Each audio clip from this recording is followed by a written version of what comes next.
문학을 잘하기 위해서는 문학에서 쓰이는 개념들을 정확하게 아는 거에서 출발해요. 많이 말씀드리는 것 중에 하나가 초등학교에서 중학교 아이들은 집에 있으세요? 이래요. 늘상 아이가 매일 새로운 거를 배워가지고 와요. 그러면 그 중에서 한두 개 정도는 아이한테 그거를 설명할 수 있도록 엄마를 가르쳐봐 라든지 어떤 거는 무슨 뜻이야? 이게 뭘 의미해? 애가 선생님처럼 가르쳐보게 하는 거. 안녕하세요. 입시 읽어주는 엄마 이춘희입니다. 저는 입시 읽어주는 엄마라는 유튜브 채널을 운영하고 있고요. 그러면서 후배 학부모님들과 소통하기 위한 책도 쓰고 기사도 취재하면서 다양한 입시 정보를 후배 학부모님들에게 전달하고 있습니다. 반갑습니다. 고교학점제 시대 왜 국어 과목이 학생들의 학습과 진로 선택에서 가장 핵심적인 역할을 하게 됐나요?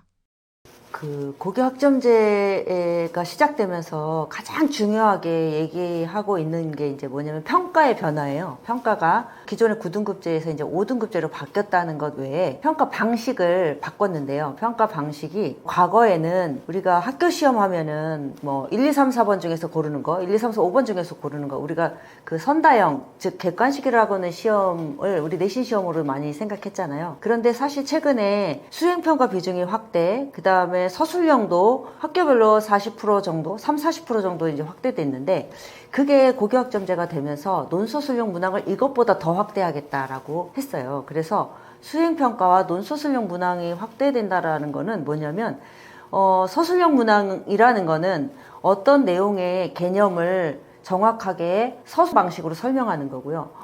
논술형이라는 거는 이거를 사실의 서술을 넘어서 논리적 구조를 세워야 하는 문제거든요. 그러다 보니까 학교 내신 문제에서 최소한 100글자에서 많게 특목고 자사고 같은 학교에는요 한 1000자까지도 내신에서 문제를 수행평가로 내고 그 다음에 논서술형 문제도요 한 500자 정도까지도 쓰게 해요. 그러니까 우리 아이들이 이제 글을 쓰지 못하면 내신 성적을 받기가 굉장히 어려워지는 상황이 됐다. 저는 이런 평가의 변화 때문에 국어 역량이 굉장히 중요해졌다라고 보거든요. 그래서 실제로 고교학점제에서 바뀐 교육과정에서는 국어 교육을 훨씬 더 강화하겠다고 실제로 시수도 높이고 강화하겠다고 얘기하고 있어요. 그러면 이제 국어 같은 경우에는 이게 논서술형 문항이 확대됐기 때문에 국어 성적이 다른 국어의 역량이 다른 과목에도 굉장히 영향을 많이 미칠 수밖에 없어요. 그러니까 수학도 이제는 써야 되는 거고 과학도 써야 되는 거예요. 과학도 개념을 설명할 줄 알고 과정을 쓸 수 있어야 되고 사회도 그렇고 모든 과목을 전부 다 논서술형으로 출제해야 되기 때문에 기본적으로 국어 역량을 기반으로 한 내신 공부가 됐다 이렇게 이제 보셔야 되고요. 이게 그러니까 이제 내신은 우리 이 앞으로 변화되는 입시에서의 내신은 이제 거의 쓰기와 발표 이렇게 바뀌었다라고 보셔야 돼요. 과거에 사실 내신은요, 제가 한 15년 전 정도에 우리나라에서 내신에서 서술형 평가를 처음, 우리가 내신은 주관식이거나 객관식이거나 이렇게 알고 있었는데 서술형 평가를 한 10여 년 전에 2010년도 초라고 생각하는데 그때 서술형 평가를 처음 하겠다고 했어요. 서술형 평가를 학교에서 문제를 논술형, 서술형으로 출제하겠다라고 발표를 하니 이때 이제 제가 기사도 썼었는데 난리가 났던 적이 있거든요. 왜 난리가 났냐면 아니 내신을 어떻게 이게 뭐 선생님이 어떻게 이걸 평가할 수 있느냐라는 거예요. 선생님 생각하고 다르면 또 틀리게 할 수도 있고 뭐 이런 거에 대한 평가의 툴이 없었기 때문에 그랬는데 그게 10여 년 지난 다음에 지금은 학교별로 서술형, 논술형 평가가 50% 이상이 되고 있거든요. 그래서 아예 우리 아이들 시험지, 학교 시험지를 보면 옛날에 OMR 카드만 있던 그 시험지가 지금 아예 서술형 답안지가 따로 있잖아요. 거기에서 사실 굉장히 변별력이 나오는 문제들이에요. 객관식으로 문제를 맞추는 거를 떠나서 정확하게 쓰는 것. 그래서 이제 서술형, 논술형은 완전히 자리를 잡았고 그때 제가 취재했을 때 그 교육청 관계자 장학사님하고 통화를 했던 기억이 있는데 앞으로 내신은요 100% 논술과 글쓰기로 바뀔 거다. 글쓰기와 발표 이런 걸로 바뀔 거다. 이제 객관식 문제는 사라질 거예요. 이렇게 얘기를 했었거든요. 근데 그게 지금 10여 년이 지난 다음에 진짜 이렇게 됐네. 그래서 내신을 잘하려면 이제 글쓰기나 발표나 이런 것들을 잘해야 되기 때문에 국어를 못하는 아이들이 공부를 잘하기는 굉장히 힘들어졌다라고 생각합니다. 고교학점제 도입으로 국어 과목 내에서도 일반 국어, 문학심화, 독서토론 등 다양한 선택 과목이 생겼는데 학생들의 어떤 선택이 내신 관리에 유리한가요?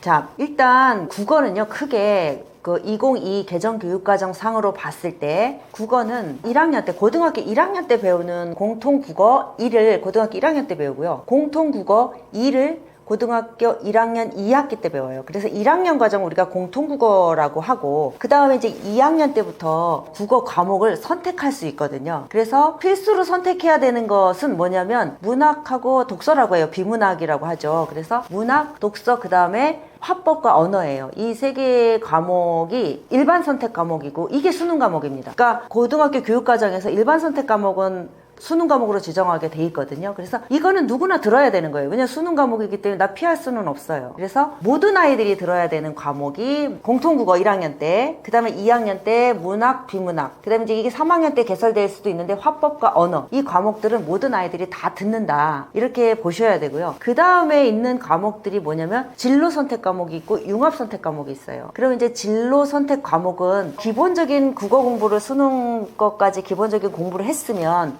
그 다음에 국어 공부를 어떻게 해야 되느냐, 내 진로에 조금 적합한 과목들을 좀 탐구해서 그 과목을 선택해서 들어라 라고 하는 게 2학년 때부터 선택할 수 있는 진로 선택 과목입니다. 그런 것들이 보면 국어 과목에는 뭐가 있냐면 뭐 주제 탐구 독서, 그 다음에 문학과 영상, 뭐 직무 의사소통, 이런 것들이 진로 선택 과목에 들어가 있는 과목들이에요. 그러면 예를 들어서 내가 미디어학과를 가고 싶, 그러면 언론 홍보 이쪽을 가고 싶다. 그러면 이 학생은 꼭 들어야 될 과목이 문학과 영상 이런 과목들을 들어야 되는 거죠. 그래서 그거는 선택에 해당되는 부분이거든요. 그 다음에 이제 다음 단계에 개설된 게 융합선택 과목인데, 융합선택 과목이라는 거는 진로에서 조금 더 나아가서 조금 너의 진로와 연관된 다른 과목 또는 일상생활과 연계해서 조금 더 실질적으로 탐구형으로 한번 과목을 선택해서 해봐 라는 게 융합선택 과목인데, 이제 그 과목에서 독서 토론이 있고 매체 의사소통, 뭐 언어생활 탐구 이런 과목들이 있어요. 그래서 이 과목들을, 요점은 뭐냐면 기본적으로 들어야 될 공통국어와 그 다음에 문학, 비문학, 그 다음에 수능 과목인 화법과 언어는 기본적으로 다 하고, 그 다음에 모든 아이들이 다 해야 돼요. 내 진로에 따라서 지금 제가 말씀드렸던 진로 선택과 융합 선택 안에서 과목을 초이스해서 내가 전공하고자 하는 학과에 맞는 과목을 세팅을 해라, 포트폴리오를 그렇게 만들어라 라는 게 이제 새로 바뀐 입시에서 국어 영역에 해당되는 과목 선택의 내용들입니다. 국어 과목 선택 과목별 난이도와 평가 방식의 차이는 무엇이며 이에 따른 공부법 차별화가 필요한가요? 국어는 이제 영역별로 문학 파트가 있고 그 다음에 비문학 파트가 있어요. 그 다음에 화법과 언어가 있는데, 예전에 화법과 작문, 그 다음에 언어와 매체, 이거를 이제 합친 게 화법과 언어 이렇게 과목이 이제 2022부터 새롭게 바뀌었는데 각각의 공부법의 차이는 있죠. 그리고 고등학교 1학년 때 배우는 공통 국어는 앞으로 배울 문학, 비문학, 뭐 문법, 그 다음에 작문 이런 부분을 조금씩 전부 다 모아놓은 게, 약간 맛보기라고 해야 될까요? 모아놓은 게 이제 1학년 때 배우는 공통 국어고요. 그 다음에 2학년 때부터는 또 이제 선택의 과목에 들어가는데, 이게 이제 문학하고 비문학, 화법과 언어, 이 내용을 이제 공부를 영역별로 조금 차별화해서 할 필요가 있어요. 근데 이제 애들이 가장 좀 어려워하는 것 중에 하나가, 지문 읽기에서 굉장히 지문의 난이도 때문에 어려워하는 거는 비문학. 근데 이제 문학을 어려워하는 경우에는 이제 개념의 활용이거든요. 그래서 문학을 잘하기 위해서는 전문가들이 다 다양하게 말씀드리지만 조금 가장 빠른 방법 중에 하나는, 우리가 고등학교 들어가기 전에 문학 파트를 공부를 할 때 예비고일 과정, 예비고일, 그러니까 고등학교 들어가기 전에 고등학교 1학년에 대비해서 이제 준비하는 과정에서 주로 이렇게 하는데요.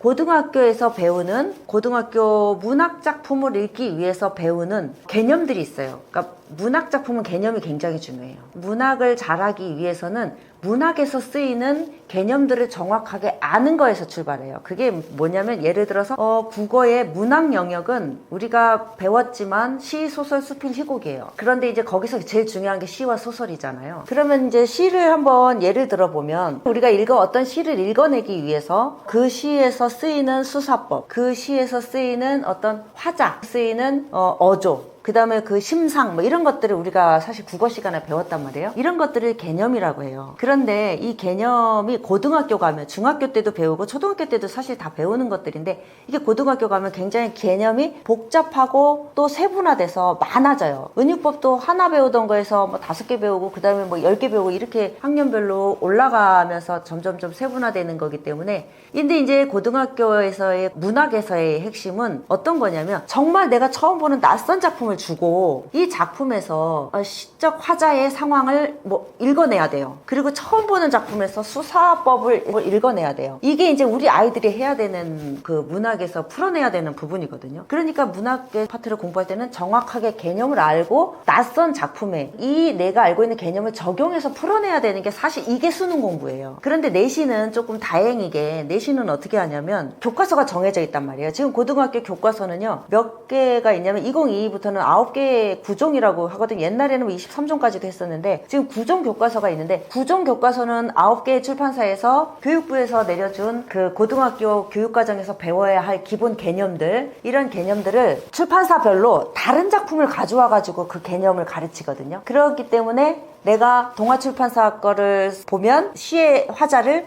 이 작품으로 배우고 비상출판사에서 내가 공부를 했으면 시의 화자를 다른 작품으로 배운단 말이에요. 뭐 김소월 작품으로 배울 수도 있고 어떤 애는 한용운 작품으로 그 개념을 배울 수도 있는데 수능은 어떤 출판사 하나에 맞춰서 문제를 낼 수가 없잖아요. 모든 출판사에 나오는 것들을 전부 다 아울러서 어떤 출판사에 나오는 작품이든지 그리고 어떤 출판사 구종 외에 다른 내가 처음 보는 얼마 전에 창작된 시를 작품으로 가져올 수도 있어요. 수능은 이제 어느 정도 검증은 돼야 되겠지만 그렇기 때문에 진짜 국어 문학 공부의 핵심은요 개념을 알고 그 개념을 정확하게 안다는 거는 어떤 작품에든지 적용할 수 있다라는 거를 의미하거든요. 그래서 그 공부를 해야 되는데 문학 작품에서의 공부는 개념을 세우는 것부터 시작해요. 그래서 그게 이제 문학 개념 파트는 책이 너무나 많이 나와 있고 교과서도 사실 그 개념을 가르치는 거예요. 예, 그래서 개념이 흔들리면 우리가 왜 수학이 개념이 흔들리면 문제를 못 푸는 거랑 똑같이 국어도요. 문학 파트는 문학은 뭔가 애들이 어떻게 생각하냐면 문학은 뭔가 이것도 답일 것 같고 저것도 답일 것 같고 감상에 어떻게 답이 있어 막 이러고 막 이렇게 헷갈리는 애들이 있잖아요. 그 문학은 진짜 뭐 그래서 문학 특히 뭐가 똑 부러지는 걸 좋아하는 이과형 아이들 같은 경우 문학을 헷갈려 하는데요. 오히려 문학이 더 정확합니다. 알고 보면. 그런데 이제 그 기둥을 안 세워놨기 때문에 뭔가 계속 헷갈린다고 아이들이 생각하는 거라서 문학 공부의 핵심은 개념을 세워라. 설명할 수 있을 정도, 어떤 작품에 적용할 수 있을 정도로 개념을 세우면 그게 가장 정확한 문학 공부의 정도라고 할 수 있고요. 비문학은요. 비문학은 사실 우리가 설명문, 논설문 뭐 이런 것들을 우리가 알고 있는 그 비문학이잖아요. 지식을 전달하는 글이잖아요. 그렇기 때문에 비문학은 구성 자체가 문학처럼 복잡하지는 않죠. 복잡하진 않아요. 논리적 구조가 사실 빤하잖아요. 서론, 본론, 결론. 뭐 처음, 가운데, 끝. 그러니까 문단과 단락으로 나누어져 있고 이런 것들은 기본적으로 글의 구조는 다 배워요. 그런데 비문학이 왜 나중에 가서 사실 올라가서 비문학의 발목을 다 잡히거든요, 아이들이. 비문학을 왜 어려워하느냐? 비문학이 어려운 이유는 지문의 난이도가 너무 높은 거예요. 어휘도 어렵고요. 지문도 길고 그 다음에 내가 모르는 영역에 잘 알지 못하는 영역에 새로운 글을 읽어내야 되는 거거든요. 정확하게 독해하는 게 기본입니다. 비문학의 핵심은 정확하게 읽어내는 거. 내용이 뭔지 독해하는 거에서 출발하거든요. 그래서 우리가 영어를 한번 돌이켜서 영어를 한번 생각해 보면은 영어의 지문을 우리가 읽다가 잘 모르는 게 뭐죠? 어휘가 모르거나 이거에 대한 배경 지식이 없거나 배경 지식이 없으면은요 굉장히 이게 어려워요. 우리가 국어는 대부분 다 문과 애들이 더 잘하지 않아. 그렇지만 비문학 같은 경우 이과 애들이 더 잘하는 경향이 있어요. 어느 지문이 가장 어렵냐? 뭐 과학 심화 지문 이런 거 진짜 어렵거든요. 문과 애들이 봤을 때 무슨 소리인지 잘 모르겠어요. 예전에 그래서 몇 년 전에 수능에서 이과 애들이 훨씬 더 국어의 1등급 비중이 더 높은 적이 있어요. 그게 뭐냐면 제가 알기로 화학 지문이 발목을 문과 애들이 잡았다라고 하거든요. 물론 또 철학 지문이나 인문 그 심화 지문 같은 경우 또 이과 애들도 어려워하지만 비문학의 핵심은 지문을 읽어내는 것. 어려운 지문을 읽어내는 데 있다. 그리고 이제 그 안에 수능 같은 경우에는 논리적 구조를 바탕으로 읽어내니까 조금 공부를 잘하는 애들 같은 경우 글의 구조를 제가 아까 문학에서 개념을 세웠듯이 비문학 같은 경우에 글의 구조를 알면 조금 더 쉽게 그러니까 그 지문을 읽어낼 요령이 생기는 게 그냥 읽는 게 아니라 구조를 안다는 건 여기 중요한 중심 내용이 앞부분에 있구나. 우리가 두괄식이라고 하잖아요. 앞부분에다가 두괄식 먼저 결론 내려놓고 시작하는구나. 또는 뒷부분에 있구나. 그리고 글은 대체적으로 두괄식으로 많이 쓰지. 아니면은 이걸 미괄식으로 썼구나. 가운데서 한 번 더 강조를 했고 예시를 들었구나. 이걸 설명하기 위해서 중심 문장을 주제 문장을 놓고 그걸 설명하기 위해서 예시를 들었구나. 비교를 하고 있구나. 통계를 들어서 이거를 또 부연 설명하고 있구나. 이런 구조를 조금 읽을 수 있다고 하면 정말 어려운 글이라도 조금 이해하는데 조금 더 많이 도움이 되죠. 그래서 비문학은 기본적으로 난도가 어려운 과목을 읽어내는 거가 굉장히 중요하지만 비문학의 구조, 글의 구조를 조금 체계적으로 공부를 체계적으로 사실 우리가 많이 읽어서 알고 있어요. 모든 지문, 수능 지문이든 국어 지문이 그런 걸 훈련해 온 거거든요, 지금까지. 그래서 그렇게 공부를 하시면 될 것 같아요. 그 다음에 화법과 언어 같은 경우에는 사실 미리 안 해도 되는 과목. 그러니까 조금 더 암기에 가깝고 조금 더 똑 떨어지는 게 있는 것들이라서 이거는 조금 더 이거는 이제 좀 체화돼 가지고 어렸을 때부터 또는 조금 더 일찍 선행을 해보면 좋지만 저는 문학과 비문학이 굉장히 훨씬 더 많이 비중을 차지하거든요, 국어에서. 그렇기 때문에 문학과 비문학을 특성을 이해하고 그거를 정확하게 어느 부분을 맞춰서 해야 된다라는 걸 아는 게 더 중요하다라고 생각합니다. 그리고 화법과 언어는 닥쳐서 사실 해도 돼요. 네, 그렇습니다. 자녀가 국어를 잘할 수 있도록 부모가 어떤 역할을 해야 할까요?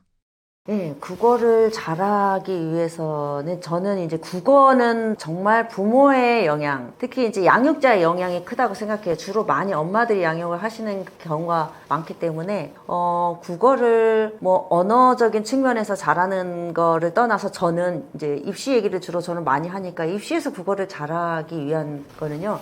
초등학교 때는 우리가 책을 많이 읽으라고 하잖아요. 근데 이제 책을 많이 읽은 아이들이 국어를 잘할 가능성이 당연히 높죠. 이건 말하는 게 의미가 없을 정도인데 국어 조금 효율적으로 저는 좀 접근을 해야 된다고 생각하는데요. 일단은 아까 이제 앞으로 고등학교 내신은 논술 수정 문항과 수행평가로 이제 결정된다, 내신이. 그런 평가로 바뀐다라고 했잖아요. 그랬을 때 고등학교 가서 논술 수정 문항을 한번 보면 이거를 고등학교 1학년이 됐다고 해서 할 수는 없겠다, 이런 문항들이 너무 많아요. 그러니까 막 500자, 600자, 700자, 800자를 서술형으로 특목 자사 같은 데는 내고요. 그 다음에 수행평가 같은 경우에는 거의 대입 논술 수준의 1500자 이런 정도의 글을 쓰게 하는데 이게 어떻게 고등학교 갔다고 해서 만들어질까? 이거는 초등학교 때부터 차분하게 차곡차곡 만들어져야 되는데요. 저는 두 가지를 좀 말씀드리고 싶어요.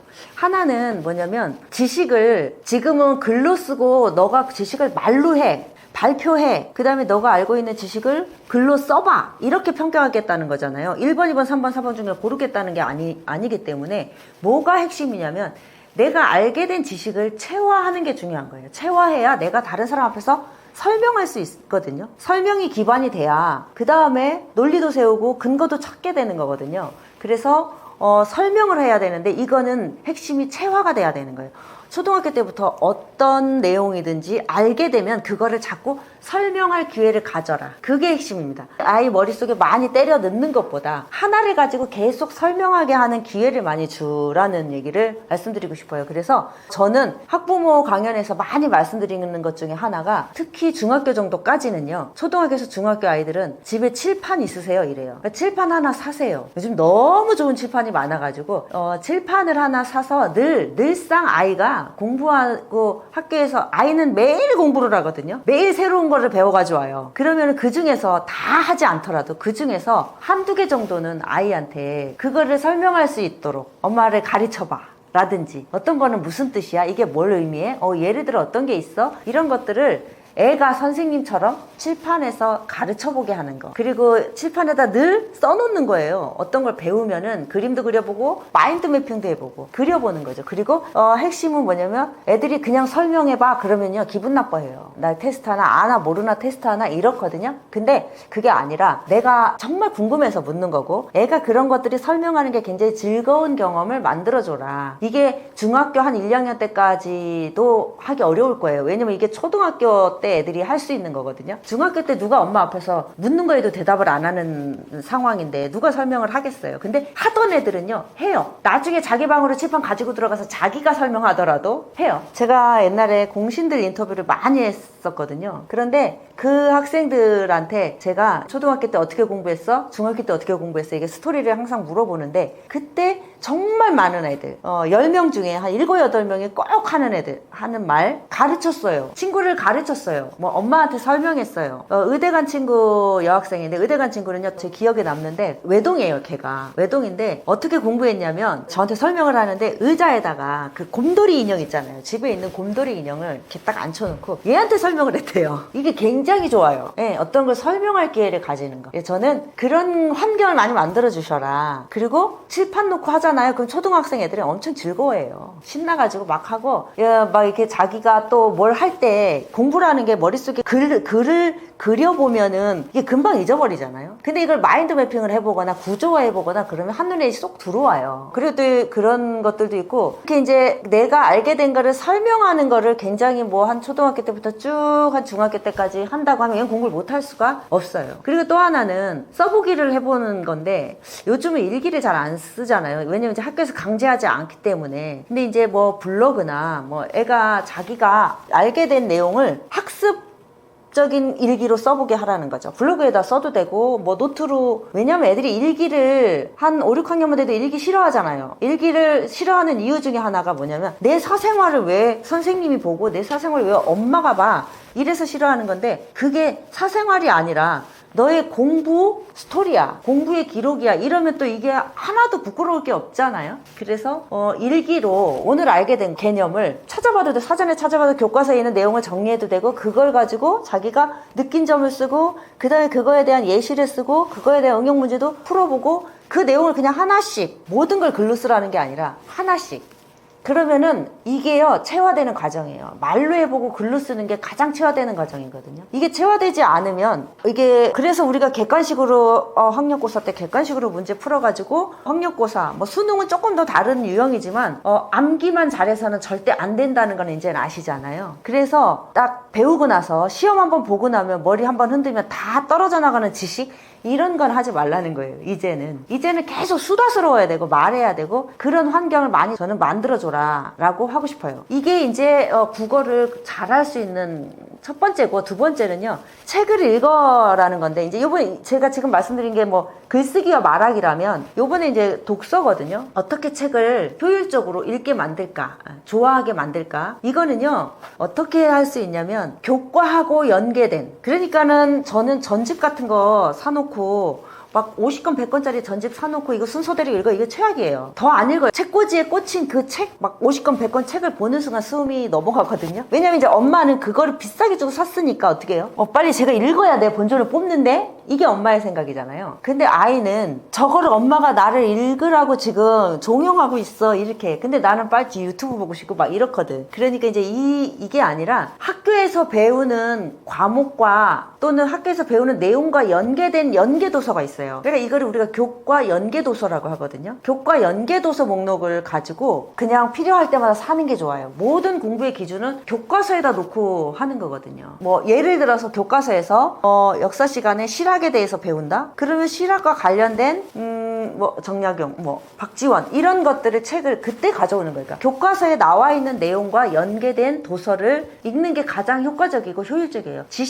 교과 지식을 우리가 원하는 게 뭐예요? 교과 지식을 어떻게 하라는 거죠? 심화할 수 있느냐를 평가하잖아요, 지금은. 그 다음에 교과 지식을 어떻게 해요? 심화할 수 있느냐, 그 다음에 융합할 수 있느냐가 지금 핵심 키워드거든요. 근데 융합은 독서가 시켜줘요, 자동으로. 교과서와 연계된 도서를 읽다가 보면은, 이게 예를 들어서 나는 홍길동전을 국어 시간에 읽었는데, 홍길동전을 읽으면서 어떻게 알게 되죠? 조선시대의 신분제도에 대해서 알게 되는 거잖아요. 그러면은 이게 뭐예요? 조선시대 신분제도는 사회 시간이나 역사 시간에 배우는데, 홍길동전은 국어 시간에 배워요. 그러니까 이거와 연계된 도서를 읽음으로써 자연스럽게 얘는 융합적 사고를 하게 되는 거예요. 국어하고 사회를 융합시키고, 물리하고 수학을 융합시키고. 이게 뭘로 이루어지느냐? 국어로 독서로 이루어져요. 그래서 그냥 조금 얘가 배우는 내용과 상관없는 책을 갖다 놓고 읽어라가 아니라 얘가 배웠던 거하고 연결돼서, 그러면 학교에서 배웠던 교과 지식이 바탕이 돼서 배경 지식이 돼서 이 책이 재밌어져야 되거든요. 그래서 책을 너무 한꺼번에 다 갖다 주지 마시고 하나씩 그러면 여기서 어떤 의문이 드냐면, 엄마는 또는 아빠는 얘가 학교에서 배우는 교과에서 배우는 내용들을 알고 있어야 되겠구나 이런 생각이 드시잖아요. 교과 연계도서라는 목록 리스트 같은 것들이 있어요. 그거를 찾아보셔도 되고, 저는 이거보다 더 좋은 방법은 뭐냐면 교과서를 한 벌 더 사는 겁니다. 엄마가, 부모님이 아이를 위해서, 아이가 지금 현재 배우고 있는 교과서 있잖아요. 그거 다 검인정 사이트, 뭐 교과서 파는 판매처가 있어요. 인터넷 치시면 다 있거든요. 거기에서 또 교과서 가격도 싸요. 그래서 그거를 아이가 배우는 거 부모님들이 보는 교과서를 한 벌 더 가지고 계셔라. 이게 사실 고등학교까지 가면 좀 힘들어요. 왜냐면 고등학교 가면 너무 어려워서 엄마 아빠가 알 수가 없어요. 이건 애만 알 수 있는 거고, 중학교 정도까지는 엄마 아빠가 교과서를 보면 최소한 얘가 지금 뭘 배우고 있구나 정도는 알 수 있어요. 너 지금 역사 배우지? 이러는데 얘가 지금 몇 월 달에, 그럼 어느 부분 나가겠구나 라고 알잖아요. 그러면 그 교과서를 엄마가 집에서 이렇게 한번 봤을 때 훨씬 더 얘한테 해줄 수 있는 게 많아요. 어디 뭐 예를 들어서 가족끼리 한번 여행을 가도 이거와 관련된 곳을 가게 되는 거거든요. 그런 식으로 조금 오랜 시간 동안 이게 전략적 지원이고, 그냥 저는 엄마 아빠는 이런 거하고 좀 동떨어져 있으면서 애가 하는 것만 지켜보는 게 정말 아이한테 스트레스거든요. 이게 진짜로 애가 언어를 잘할 수 있고 나중에 국어를 잘할 수 있는 방법이라고 생각합니다. 자, 입시 정보는 모두 공개되어 있어요. 그래서 입시를 학부모님들이, 이게 전문가가 하는 게 아니라 학부모님들이 내 자녀의 입시를 할 수 있게끔 다 만들어 놨어요. 저는 그거를 모두 입시 정보가 공개되어 있다. 그래서 저는 그 입시 정보를 잘 활용할 수 있으면 정말 돈 쓰지 않고, 그리고 아이하고 관계 나빠지지 않고, 학원에 많이 보내니까 아이가 관계가 나빠지는 거 아니에요? 그리고 엄마 입장에서는 내가 돈을 이렇게 많이 썼는데 얘가 성적을 안 갖고 오니까 화가 나는 거잖아요. 근데 그렇게 하지 마시고, 학원 설명회에 누군가가 입시 정보를 가공을 해서 나한테 갖다 준다라고 생각하셔야 돼요. 학원 설명회는 반드시 그게 있습니다.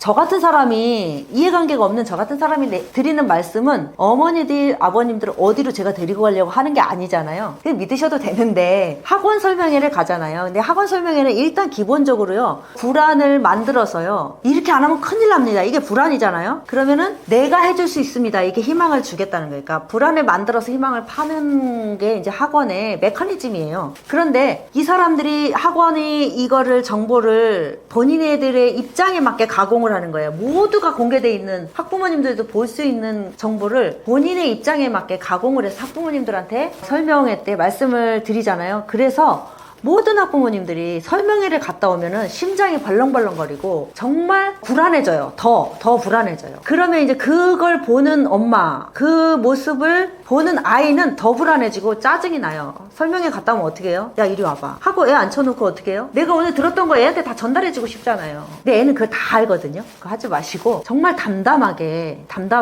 저 선 굵게 가셔야 돼요, 입시는. 그리고 입시가 달라졌다고 하지만 사실 입시는 달라지지 않았어요. 국영수 잘해야 돼요. 그리고 정말 공부 열심히 체계적으로 잘 준비한 애가 대학에 잘 가는 게 가장 공정한 거잖아요. 네. 그래서 입시를 잘 준비하는 가장 빠른 방법은 엄마가 다이렉트로 정부에서, 대학에서 주는 정보를 직접적으로 활용하는 거다. 네. 그리고 저는 한 가지, 제가 또 저를 홍보할 수 있다니 한 말씀을 드리자면, 저는 9월에 책이 하나 출간될 예정인데요. 제가 입시를 20년을 하면서 정말 안타까운 거, 왜 이렇게 주변을 보시지? 이런 생각이 들었어요. 그래서 입시를 그냥 다이렉트로, 우리 아이들이 도대체 초등학교부터 고등학교 때까지 어떤 문제를 만나나, 단계별로 어떤 문제를 만나나, 이거를 직접 다 보여드리는 책이거든요. 그래서 실제로 그 문제를 보면은, 지금 예를 들어서 우리 아이가 6학년이에요. 그러면 저 중학교 3학년 아이들이 보는 특목고 면접 문제를 봤다 그러면,